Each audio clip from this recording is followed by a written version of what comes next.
for me, I had missed several just yearly mammogram screenings over the last couple of years. And I actually had a colleague who I had found out had been diagnosed with breast cancer. And it just kind of prompted me. I was like, okay, so I've put off enough of these. I probably should go ahead and get this done. So I went in for a routine screening.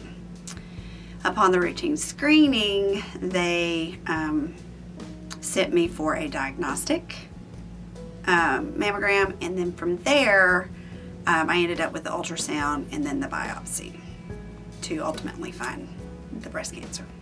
It's actually, this is why,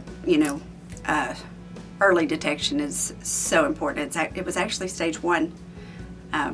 So I did not require any kind of chemotherapy.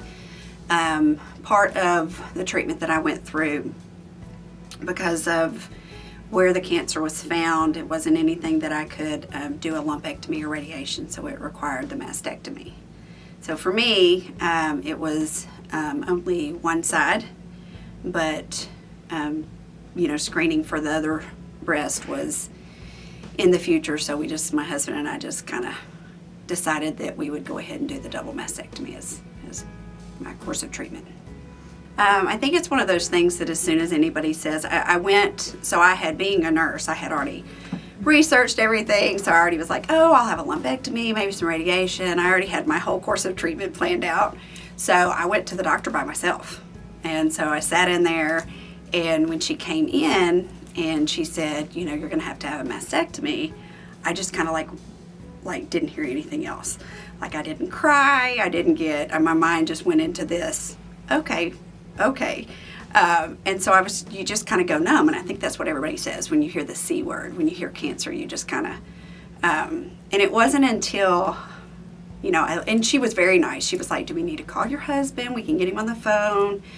And I was like, no, I'm good. And it wasn't until I got in the car and made the first phone call that I just kind of was like, I lost it, because then it became very real. But then that only lasted for a minute, and then you just kind of, you kick into doing what you got to do. And so went from there. Yes, if it were not for, so I had multiple support systems. So I obviously had my immediate family, my husband, my sister, my brother, my sister-in-law. I had, my friend group. I have a great, support group in my friends, and then my coworkers. My work family was huge and instrumental in all of the support. For me, what I found was you do a lot of research on your own. You don't really get a whole lot of information from the physicians and, the doctors who are telling you all what needs to be done. And so I really kind of had to advocate for myself. And I think that's the biggest takeaway from this whole thing, is that you have to follow up with the doctors. You have to say, what do I need? Oddly enough, I found huge support groups on social media.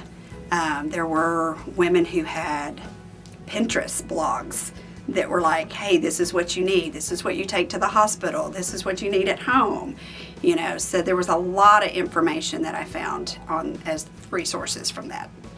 In any post that I've put since I had my own diagnosis and went through my own journey, it's one of those things you don't really want to talk about while you're going through it, but coming out of it is when you really want to send the message. Mm-hmm. And that message would be early detection. You have to, and advocacy for yourself. I mean, even after I had that first mammogram, I didn't get any results. And every year I had always gotten just like the little, text message or thing in the mail saying, oh, you're good till the next year.